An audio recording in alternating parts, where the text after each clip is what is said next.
ఇలా ప్రథమం ప్రారంభం చేస్తూనే ఒకళ్ళ చావు ఒకళ్ళు కోరుకున్నారు. భీష్ముడు పడిపోవాలి, తర్వాత కర్ణుడు యుద్ధానికి వస్తాట. అంత గొప్ప ప్రగల్భాలు ఆయన. అంటే భీష్ముడు చేయకుండా వదిలేసినవన్నీ తర్వాత వెళ్ళి చేసేస్తానులేవో ఆయన. అంత తేలిక ఆయన దృష్టిలో. అందుకు కదూ కారు కూతలు కూస్తుంటాడినా అని భీష్ముడు తినే అన్నాడా మహానుభావుడు అని. సర్వసైనాధిపత్యాన్ని స్వీకరించడానికి అంగీకరిస్తే భేరీ మృదంగ శంఖ మహారవములు సెలగచేయుడని పనిచి మహోదార పతాకాద్యుత్సవ గౌరవములు నడపే ఎల్ల కడలం పురిలోన్. దుర్యోధనుడు వెంటనే ఆ యుద్ధంలో ఉపయోగించేటటువంటి అత్యంత మంగళప్రదమైన ఉంటే ఆ టెక్కములు, ఆ తర్వాత పతాకములు, ఇటువంటి వాటినన్నింటినీ కూడా పట్టణమంతా ఊరిరిగింపు చేయించి చాలా గొప్పగా పూజలు చేయించి భీష్మాచార్యుల వారిని తీసుకొచ్చి ఉచితాసనం మీద కూర్చోపెట్టి ఋత్విక్కుల్ని పురోహితుల్ని తీసుకొచ్చి అనేకమైనటువంటి మంత్రములను గానం చేయించాడు. ఇన్ని చేయించి భీష్మాచార్యుల వారికి పట్టాభిషేకం అవగానే ఆకాశం ఒక్కసారి ఉరిమి హస్తినాపురం అంతా పిడుగులు పడ్డాయి. పిడుగులు పడి వర్షం మొదలైంది. ఆ వర్షం ఏం వర్షము అంటే అందులోంచి రాళ్ళు, నిత్తురు, ఎముకలు, పిడుగులు వర్షంలో హస్తినాపురం అంతా పడ్డాయి. పరమ అమంగళమయ యుద్ధానికి బయలుదేరుతూ సర్వసేనాధిపతిగా భీష్ముణ్ణి పట్టాభిషేకం చెయ్యగానే ఇటువంటి వానబడింది అంటే ఇక మిగిలేవాడు ఎవడో ఉండడు అని గుర్తు. కాబట్టి ఇప్పటికైనా వెళ్ళకూడదుగా. ఇంత పట్టాభిషేకం చెయ్యగానే ఇటువంటి వానబడింది, శకునం తెలిసిపోతోంది, ఊరుకోవాలి కదా. ఆయన అన్నాడు దానికే విరుగుడు శాంతి ఉందిగా, శాంతి మంత్రాలు ఉంటాయిగా, దానాలు చేస్తాను, దాంతో అక్కడికి అది పోతుంది, యుద్ధానికే పెడతాను. అంటే ఇంక అసలు ఆ మూర్ఖత్వానికి హద్దు ఏముంటుందండి? ఇంక ఎవడు చెప్పగలడు అటువంటి వాడికి? సరే, భీష్మాచార్యుల వారు మహానుభావుడు, మహాప్రాజ్ఞుడు, ఎవరెవరి శక్తి ఏపాటిదో ఆయనకి బాగా తెలుసు. అందుకే అతిరథులెవరు, సమరథులెవరు, మహారథులెవరు, అర్ధరథులెవరు ఇదంతా నిర్ణయం చేశాడు. వాళ్ళ వాళ్ళ స్థాయి. అతిరథుడు అంటే చాలా గొప్పవాడు. అతిరథుల్లో దుర్యోధనుడు, కృతవర్మ, శల్యుడు, భూరిశ్రవుడు. సమరథుల్లో దుర్యోధనుడి యొక్క సోదరులు సుదక్షిణుడు, మహారథుల్లో సైంధవుడు, త్రిగప్త దేశాధిపతులు 5. అర్ధరథుల్లో నీలుడు, విందాను విందులు. ఇలా అందరి గురించి చెప్పాడు. కర్ణుడి గురించి చెప్పలా. కర్ణుడు ఎదురు చూస్తున్నాడు ఏమంటాడు నన్నని. ఆయన దృష్టిలో ఆయనని మించిన వీరుడు లేడు. ఆయన చాలా గొప్ప కితాబిచ్చి మాట్లాడింది ద్రోణాచార్యుల వారి గురించి. తర్వాత కర్ణుడి వంక తిరిగి దుర్యోధనుడితో అన్నాడు, ఈ కర్ణుడు అర్థరథుడు, అంటే అందరికన్నా కూడా తక్కువ స్థాయి వీరుడు.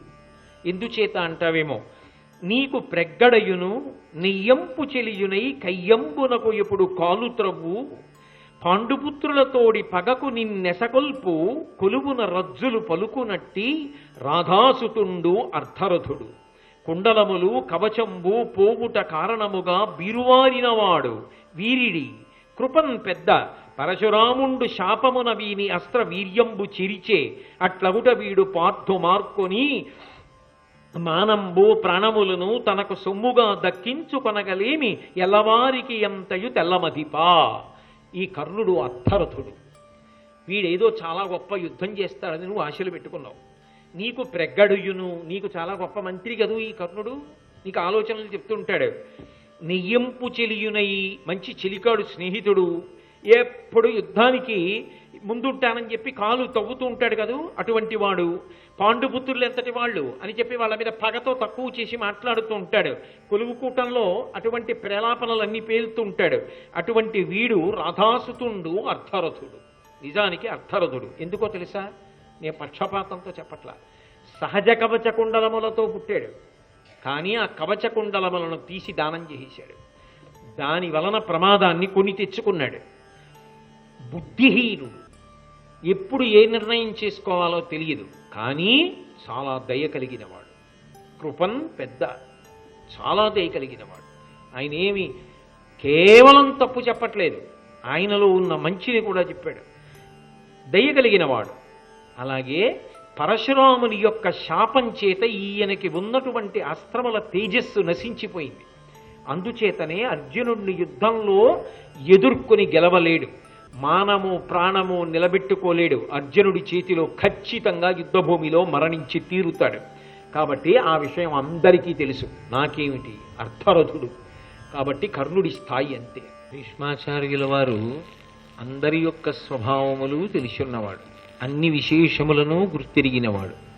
అందుచేతనే కౌరవులతో మాట్లాడేటప్పుడు పాండవుల యొక్క ధార్మికమైన నిష్ఠ గురించి తరచుగా ప్రస్తావన చేస్తూ ఉంటాడు. పాండవుల యొక్క శక్తి సామర్థ్యములు ఎటువంటివో, నిరంతరము ధర్మాన్ని అనుష్ఠానం చేసేటటువంటి ఆ పాండవుల్ని చెనకడం భౌతికమైనటువంటి సమర్థతతో సాధ్యం కాదు. ఎందుచేతన అంటే ధర్మం ఎక్కడుంటుందో అక్కడ భగవంతుని యొక్క అనుగ్రహం ఉంటుంది. భగవద్ అనుగ్రహం లేకుండా, ధార్మిక నిష్ఠ లేకుండా, ధర్మాచరణం లేకుండా పెరిగినట్టు కనపడేది గాలి ఊదిన బుడగలాంటిది. అది అలా పెరుగుతున్నట్లు కనపడుతుంది. కానీ ఆ పెరగడానికి కారణమైనటువంటి ఊదబడిన గాలి చివరికి ఆ బుడగ పేలిపోవడానికి కారణమైనట్టే ధర్మాన్ని విడిచిపెట్టి చేసినటువంటి ఏ కార్యక్రమమైనా అప్పటికి కొంత తృప్తికి కారణంగా అనిపించినా అదే చివరికి మనుష్యుని యొక్క పతనానికి కారణమవుతుంది. భీష్మాచార్యుని వారి సందేశం ఈ ప్రధానమైన సిద్ధాంతం చుట్టూ తిరుగుతూ ఉంటుంది. అందుకే ఆయన ఎప్పుడు కౌరవుల్ని ఉద్దేశించి మాట్లాడినా ఈ విషయాన్నే ప్రస్తావన చేస్తారు. పాండవులు ధర్మాత్ములు కనుక కృష్ణుడు పాండవ పక్షాన్ని వహించాడు. కృష్ణుడికి ప్రత్యేకమైన పక్షపాతం ఏం లేదు. ఎక్కడ ధర్మం ఉంటుందో అక్కడ ఆయనకి అనురక్తి ఉంటుంది. పాండవుల యొక్క ధర్మాచరణమే కృష్ణుని యొక్క ప్రీతికి కారణమైంది. కృష్ణుని యొక్క అనుగ్రహమే పాండవులు అన్ని ఆపదలను దాటడానికి కారణమవుతోంది, గెలవడానికి కారణమవుతోంది. విరాట పర్వంలో కూడా ఒక సందర్భంలో భీష్మాచార్యుల వారు ఇదే విషయాన్ని పునరుద్ఘాటిస్తాడు. పాండవుల యొక్క వైనం తెలియలేదు. అజ్ఞాతవాస కాలం పూర్తయిపోతోంది. వాళ్ళు అజ్ఞాతవాసం చేస్తుండగా పాండవుల యొక్క ఉనికి కానీ తెలుసుకోగలిగితే వాళ్ళ చేత మళ్ళీ 12 ఏళ్ళు అరణ్యవాసం, 1 సంవత్సరం అజ్ఞాతవాసం చేయించి తేలికగా రాజ్యాన్ని అపహరించవచ్చు అనేటటువంటి దురాలోచన కలిగినటువంటి దుర్యోధనుడు అనేక మంది వేగుల్ని దేశం నలుమూలలకి పంపించి పాండవుల యొక్క జాడ కనిపెట్టడానికి విశ్వప్రయత్నం చేసినప్పటికీ కూడా వెళ్ళినటువంటి ఆ చారులు ఎవ్వరూ కూడా పాండవుల యొక్క ఉనికిని కనిపెట్టలేకపోయారు. తిరిగి వచ్చి వాళ్ళ విషయం చెప్పినప్పుడు దుర్యోధనుడు సభ తీర్చి ఒక ప్రశ్న వేశాడు.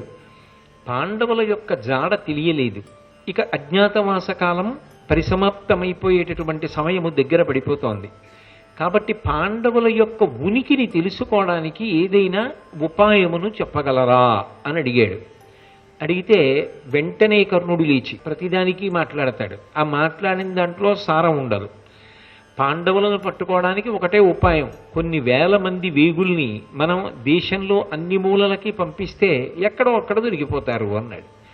వెంటనే దుశ్శాసనుడు లేచి చాలా కోపగించుకున్న ముఖం పెట్టుకుని అన్నాడు, అసలు వేగుల్ని పంపడం ఎందుకు, పాండవుల్ని వెతకడం ఎందుకు? 12 సంవత్సరముల అరణ్యవాసం, 1 సంవత్సరం అజ్ఞాతవాసం పూర్తి చేయడం అంటే అది అంత తేలికైన విషయమా? ఈ పాటికి పాండవులు దిక్కులేక తిరిగి తిరిగి ఎక్కడో మరణించి ఉంటారు. వాళ్ళ శరీరములు కూడా భూమిలో కలిసిపోయి ఉంటాయి. అక్కడ గడ్డి కూడా పెరిగిపోయి ఉంటుంది. ఇంకా ఇప్పుడు పాండవుల గురించి ఆలోచన ఏమిటి? పాండవుల్ని వెతకడం ఏమిటి? వాళ్ళ జాడ కనిపెట్టే ప్రయత్నం చెయ్యడం ఏమిటి? లభించిన రాజ్యాన్ని నిస్సంకోచంగా మనసులో ఏ విధమైన అరమరిక లేకుండా హాయిగా అనుభవించమన్నాడు. అంటే నేను ద్రోణాచార్యుల వారు లేచి అన్నాడు, మీరనుకున్నంత తేలిక మనుష్యులు కారు పాండవులు. అపారమైనటువంటి పరాక్రమం కలిగిన వారు, శౌర్యము కలిగిన వారు, తపశ్శక్తి కలిగిన వారు, విశేషించి ధర్మాచరణ కలిగిన వారు. అటువంటి వారు సర్వకాలముల యందు భగవంతుని చేత రక్షింపబడుతూ ఉంటారు. అందుకని పాండవులు ఎక్కడో ఉన్నారు, కానీ వారి ఉనికిని కనిపెట్టడానికి తగిన ఉపాయాన్ని అన్వేషించవలసి ఉంటుంది అన్నాడు. భీష్ముడి వంక చూశాడు దుర్యోధనుడు. వెంటనే భీష్ముడు మాట్లాడుతూ ఒక మాట అన్నాడు. నల్లవో నిక్కమాడి నృపనందును ముందట ద్రోణుడొక్కడుండు తెల్లము వారు బాహుబల ధీబల దైవబలంబులొప్ప వర్తిల్లుదురు అమ్మహాత్ముల కరిష్టములేమిట నిందు నేల వాటిల్లెడు వారి కాంపను కడింది తదీయ మహానుభావతన్ అన్నాడు. నల్లవో అంటే మీరు చెప్పింది చాలా బాగుంది, ఆహా ఎంత మంచి మాట అన్నారు. ద్రోణాచార్యుల వారు చెప్పింది ఏదుందో అది పరమ సత్యం. మిగిలిన వాళ్ళు మాట్లాడినవన్నీ పుల్లు మాటలు. పాండవులు అంత తొందరగా పడిపోరు. ఎందుకు పడిపోరు అంటే మహాత్ములు మాట్లాడినటువంటి మాటలు పరమ సారవంతములైన మాటలై ఉంటాయి. ఆ సారవంతములైనటువంటి మాటలను మనం జీర్ణం చేసుకోగలిగిన నాడు మన జీవన విధానంలో మార్పు వచ్చి భగవద్భక్తిని ఎందుకు పొంది ఉండాలో, భగవద్భక్తి అంటే కేవలం ఏదో వెళ్ళి ఆయనకి మీద 2 పువ్వులు వేసి అగరత్తు ధూపం చూపించి దీపం పెట్టి రావడం కాదు. భక్తితో కూడుకున్న జీవనము అన్న మాటకి పర్యాయపదం ధార్మికమైనటువంటి జీవితం. అది ఎలా రక్షిస్తుందో, ఎందుకు కాపాడుతుందో భీష్ముడు ప్రతిపాదన చేస్తున్నాడు. ఆయన అన్నాడు, తెల్లము అంటే ఇది నిజం, ద్రోణుడు ఏది చెప్పాడో అది సత్యం. వారు బాహుబల ధీబల దైవబలంబులొప్ప వర్తిల్లుదురు. పాండవుల యందు 3 గుణములు ఉన్నాయి. ఇవి మనం బాగా పట్టుకోవలసిన విషయాన్ని ప్రతిపాదన చేస్తున్నాడు భీష్ముడు. ఏవి అంటే, 1 బాహుబలం, శారీరకమైనటువంటి శక్తి, పరాక్రమము, శౌర్యము, వీర్యము, తేజస్సు, ఇవి పాండవుల యందు విశేషముగా ఎక్కువ. ఇక ధీబలము, ఎంత శారీరకమైన బలం ఉండనివ్వండి, మనోబలం లేదనుకోండి, ఆ వ్యక్తి విశేషమైన పిరికితనం ఉన్నవాడు అనుకోండి, ఆయన శారీరక బలం ఎందుకు పనికిరాదు. ఆయన శారీరకంగా ఏమీ బలం లేనివాడు, కానీ మానసికంగా బలం ఉన్నవాడు, కానీ కార్యాన్ని చెయ్యడానికి ఆయన శరీరం సహకరించదు. పాండవుల గొప్పతనం ఎక్కడుందంటే వాళ్ళకు ఉన్నటువంటి శౌర్య పరాక్రమములు అటువంటివి, దానితో పాటుగా వాళ్ళ బుద్ధి బలం అటువంటిది. వాళ్ళు ఎప్పుడు ఏది చెయ్యాలో, ఎక్కడ ఏది చెయ్యాలో, ఎప్పుడు ఏది చెయ్యకుండా ఉండాలో, ఎక్కడ ఏది చెయ్యకుండా ఉండాలో కార్యాకార్యములు అంటారు. చెయ్యవలసినవి కొన్ని ఉంటాయి, చెయ్యకూడనివి కొన్ని ఉంటాయి. నిజానికి చెయ్యవలసినవి చెయ్యడానికి ఎక్కడో చిన్న భయం ఉంటే చాలు, చెయ్యవలసినవి చేసేస్తాడు. మనిషి ఆధ్యాత్మికంగా ఎదిగాడు, సంస్కారవంతంగా ఎదిగాడు, మనిషి మనసు పవిత్రతని సంతరించుకున్నది అనడానికి ఆధారమేమి అంటే, ఏది చెయ్యకూడదో దానికి దూరంగా ఉండగలిగిన ప్రజ్ఞని పెంచుకుంటాడు.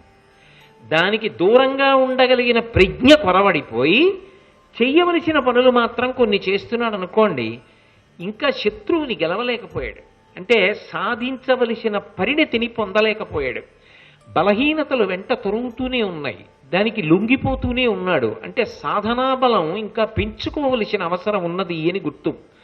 పాండవుల యందు భుజబలం ఉన్నది, అంటే శారీరకమైన బలం ఉన్నది, పరాక్రమం ఉన్నది, శౌర్యం ఉన్నది, తేజస్సు ఉన్నది, వీర్యం ఉన్నది, అన్నీ ఉన్నాయి. ధీబలం ఉన్నది, అంటే ఏది చెయ్యాలో అది చేస్తారు, ఏది చెయ్యకూడదో అది చెయ్యకుండా నిగ్రహించుకోగలరు. ఈ 2 పాండవుల దగ్గర ఉన్నాయి.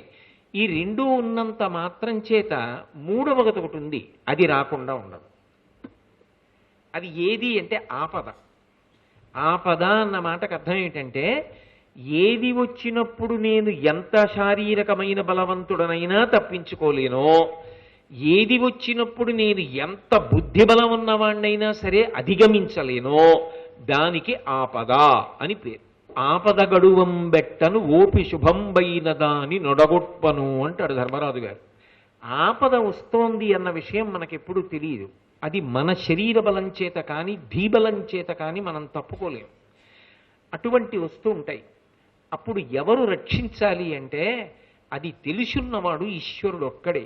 వీడికి ఆపద వస్తోంది అని. ఆపద వచ్చినప్పుడు ఆయన ఎందుకు కాపాడతాడు అంటే, భక్తి అన్న మాటకి పరిణతి ఏది అంటే, నేను వద్దన్న పని వాడు చెయ్యడు, అందుకని ఎక్కువ ప్రీతి చెందుతాడు. ఇప్పుడు ఆ ప్రీతి చెందినవాడు ఎవరు ఉంటాడో వాడు దైవబలాన్ని పొందాడు అంటారు. వాడు ఒకడికి ఆపద వస్తోంది అంటే, ఆపద కన్నా ముందు వాడు వచ్చి నిలబడి వాడు ఆపద నుంచి తప్పుకోవడానికి కావలసిన వ్యవస్థను ఏర్పాటు చేస్తాడు. అంటే వీడి కాలు కిందకి పాము వచ్చే వేళటికే ఎవడో కర్రట్టు కూడా అక్కడికి వస్తాడు. అది భగవంతుని యొక్క వ్యవస్థ. ఈ 3 పాండవులకు ఉన్నాయి. అంటే నువ్వు వెతికితే నీకు దొరుకుతారా వాళ్ళు? వాళ్ళు దొరకరు. దొరకకుండా ఏం చేయాలో భగవంతుడు చేస్తుంటాడు వాళ్ళకి. నువ్వెలా వాళ్ళకి ఆపద సృష్టిస్తావు? ఎలా వాళ్ళని కనిపెట్టగలవు? అది నీ బుద్ధికి అందదు. వాళ్ళు ఉన్నారన్నా నువ్వు పట్టుకోలేవు. కాబట్టి బాహుబల ధీబల దైవబలంబులొప్పవర్తిల్లుదురు. వాళ్ళకి 3 బలాలు ఉన్నాయి దుర్యోధన, అందుకని నువ్వు వాళ్ళని పట్టుకోలేవు. ఎక్కడైనా జ్ఞాపకం పెట్టుకోండి, ఈ 3 బలములను పొందగలిగిన వాడు పరమేశ్వరానుగ్రహమును పొందినవాడు అని గుర్తు. అమ్మహాత్ముల కరిష్టములేమిట ఎందు ఏల పాటిల్లెడు. వాళ్ళకి ఆపదలు దేనికొస్తాయి? ఈ 3 ఉన్నప్పుడు. వారి కాంతను కడింది తదీయ మహానుభావతన్. కాబట్టి వాళ్ళని గుర్తించడం అంత తేలిక విషయం కాదు. వాళ్ళు ఎక్కడో ఉన్నారు, కానీ ఉన్నారన్నా నువ్వు పంపించిన వేగులు అక్కడికి వెళ్ళినా వాళ్ళు కనిపెట్టలేరు. అందుకే ఆ వెళ్ళొచ్చిన వేగులో మాట చెప్పారు, మాకు పాండవులు కనపడలేరు, ద్రౌపదీదేవి కనపడలేరు, కానీ మీరు సంతోషించే వార్త ఒకటి చెప్తామన్నారు దుర్యోధనుడికి. ఏమిటి చెప్పమన్నాడు? విరాట్ రాజుకి మీకు పడదు కదా, విరాట్ రాజు బలవంతా భావమరది సింహబలుడు కీచకుడు కదా, ఆ కీచకుడిని ఎవరో 5 గంధర్వులట రాత్రికి రాత్రి డొక్కలలో పొడిచి కడుపులో గుద్ది మట్టు పెట్టాడు ఒకడు. ఆ 5 కలిసి ప్రధానంగా చంపేశారు, ఉపకీచకులందరినీ చంపేశారు. ఈ గొడవంతా ఒక స్త్రీ వల్ల జరిగిందిటన్నారు. బుర్ర పనిచేయాలా? 5 గంధర్వులు ఏమిటి, ఒక స్త్రీ వల్ల జరగడం ఏమిటి, కీచకుణ్ణి చంపడం ఏమిటి ఆలోచించాలా? దుర్యోధనుడు ఆలోచించాడు.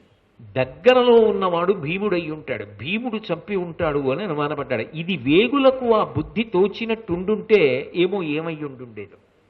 ముందే ఉత్తరగోగ్రహణం దక్షిణగోగ్రహణం జరిగి ఉంటే ఏమయ్యేదో కాలంలో. కానీ భగవంతుడు వాళ్ళకి ఆ ఆలోచన రానివ్వలేదంతే. కాబట్టి భీష్మాచార్యుల వారు అన్నాడు, నీకు అంత తేలికగా వాళ్ళు దొరకరు, కానీ సభలో నువ్వు రాజువి కదూ, అడిగినప్పుడు నిష్కల్మషంగా చెప్పడం నా యొక్క ధర్మం, అది సభా మర్యాద. ప్రభువు సభలో ఆసీనుడై సలహా అడిగినప్పుడు చెప్పకుండా ఉండకూడదు.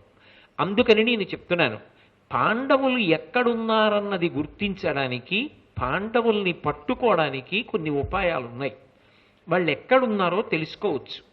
ప్రత్యేకించి పాండవుల యొక్క అగ్రజుడైనటువంటి ధర్మరాజు గారు ఎక్కడ ఉంటాడో అక్కడ ఉండేటటువంటి దేశమునకు, అక్కడ ఉండేటటువంటి ప్రజల యందు కొన్ని లక్షణములు ఉంటాయి. ఆ లక్షణములను బట్టి తెలుసుకోవచ్చు. బ్రాహ్మణ భక్తియు, పరహిత శక్తియు, నిర్మలమతియును, నీతిరతియు, సత్యభాషణమును, సాధుపోషణమును, చిర వితరణమును, సేవ్యగుణము, సన్మార్గరక్షయు, ఉన్మత్త శిక్షయు, సంచితోదయము, కృపాతిశయము, బంధు సంప్రీతియు, భవ్య విభూతియు, శాస్త్రోపగమము, అస్కలితదమము, సజ్జన స్తవనీయ సౌజన్యములను, ధర్మ సంచిత బహుధన ధాన్యములను కలుగు, అక్షీణ పుణ్య దోహలుడు ధర్మసూనుడున్న దేశంబున మానవులకు. ఎంత పెద్ద విశేషణం వేశారో చూడండి. అక్షీణ పుణ్యదోహలుడు ధర్మసూనుడున్న దేశంబున మానవులకు. ధర్మరాజు గారి యొక్క పుణ్యం క్షయమయ్యే అవకాశం ఉండదుట అసలు. ఈ పుణ్యాన్ని ఖర్చు పెట్టి ఇది చేద్దాం అనే లోపల ఇంకో పుణ్యం చేసేస్తుంటాడు. అంటే నిరంతర పుణ్యకర్మాచరణశీలి, అంత పుణ్యాన్ని పొందినవాడు. కాబట్టే అటువంటి వాడు ఏ రాజ్యమునందుంటాడో ఆయన యొక్క భావ తరంగముల చేత, ఆయన తపశ్శక్తి తరంగముల చేత, ఆయన ధార్మిక నిష్ఠా తరంగముల చేత, ఆయన ఉన్న రాజ్యంలో ప్రజలందరి మనస్సుల్లో కూడా కొన్ని రకములైనటువంటి గుణములు ఏర్పడతాయి. ఇది సత్యం కదండి. ఎందుచేత అంటే ఎంత దెబ్బలాడుకుంటూ ఉండనివ్వండి, ఒక మహాత్ముడు వస్తున్నాడు అనుకోండి, ఆగుతారు. బాగుండదు ఆయన వస్తున్నారని ఆగుతారు. ఒక మహాత్ముడు వస్తున్నాడనేటప్పటికీ తాత్కాలికంగానైనా కోపోద్రేకములు ఉపశమించాయా లేదా? అంటే ఆయన రాకతో వెంటనే మనస్సులలో ప్రచోదనమైనటువంటి కోపము తగ్గినట్టే పరమధార్మికుడైనటువంటి ధర్మరాజు గారు ఎక్కడ ఉంటారో అక్కడ రాజ్యమునందుండేటటువంటి ప్రజల యొక్క మనస్సులలో కొన్ని మంచి లక్షణములు ఏర్పడతాయి. బ్రాహ్మణ భక్తియు, వేదాలు చదువుకున్నవారు, వేదము ప్రమాణము, ధర్మం ఇలా పాటించాలి అని చెప్పేటటువంటి వారి యందు భక్తి కలుగుతుంది.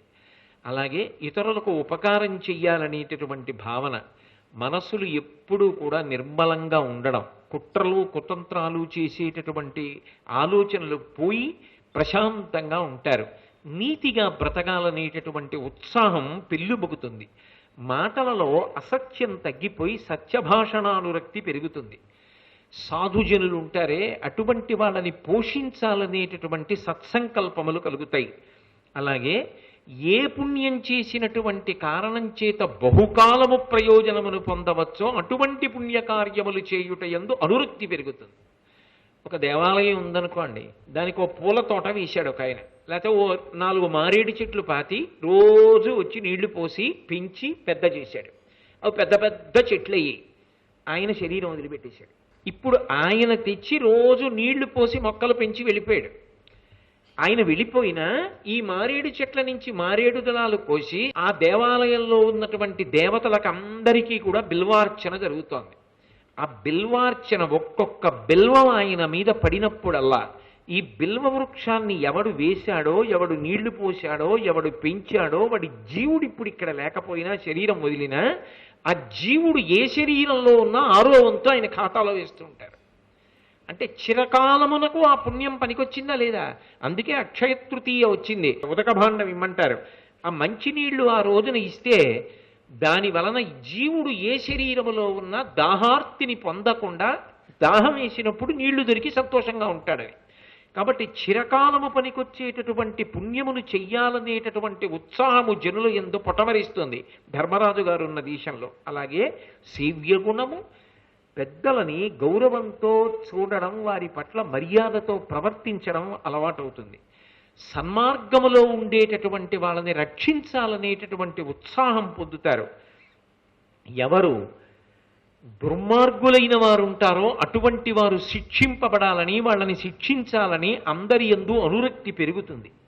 అలాగే అభ్యుదయము దేని వలన పొందుతారో, దేని వలన అభివృద్ధిలోకి వస్తారో అటువంటి మంచి పనులు చెయ్యాలనేటటువంటి ఆలోచనలతో కూడుకున్న మనస్సులు కలిగి ఉంటారు.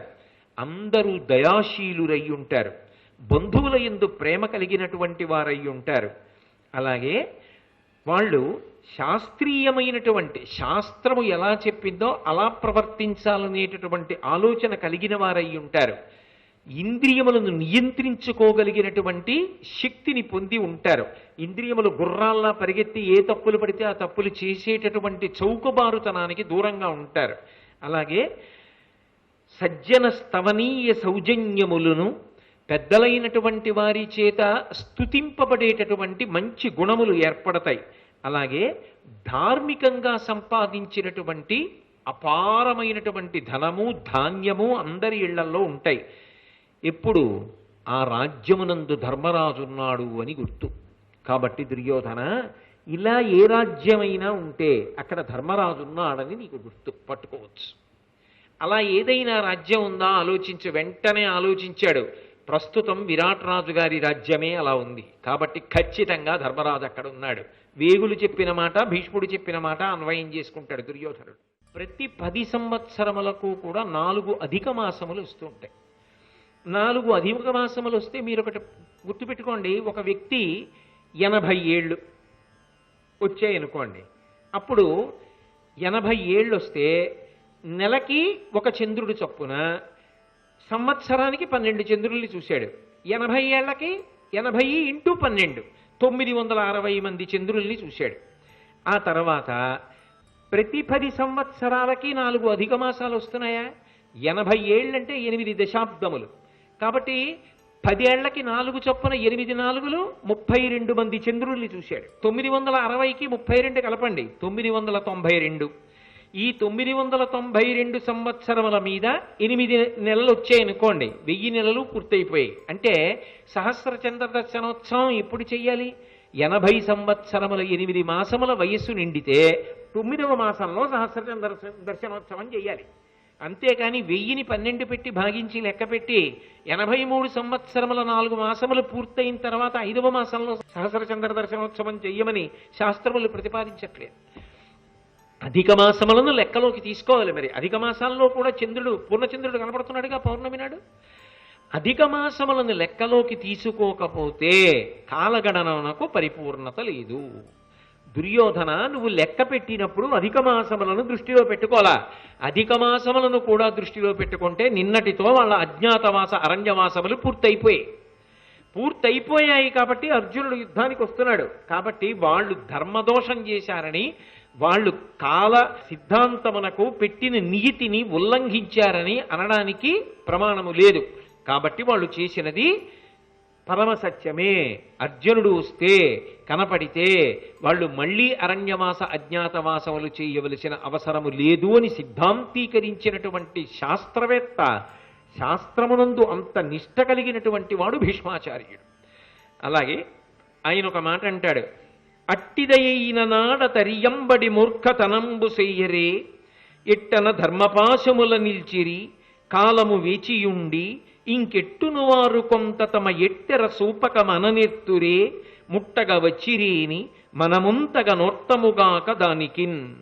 ఒక్కటి ఆలోచించు దుర్యోధన, వాళ్ళు అలా కాలం పూర్తవకుండానే వచ్చేసేసి బుకాయించేటటువంటి లక్షణం ఉన్నవారైనా, ధర్మాన్ని అతిక్రమించేటటువంటి లక్షణం ఉన్నవారైనా, వారు ఆనాడు సభలో తలలు ఉంచుకుని మేము జూదంలో ఓడిపోయామని చెప్పి అరణ్యవాస అజ్ఞాతవాసములకు వెళ్ళవలసిన అవసరం లేదు.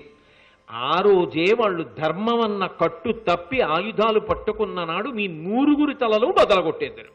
శ్రీ ఉమామహేశ్వర పరబ్రహ్మార్పణమస్తు. స్వస్తి.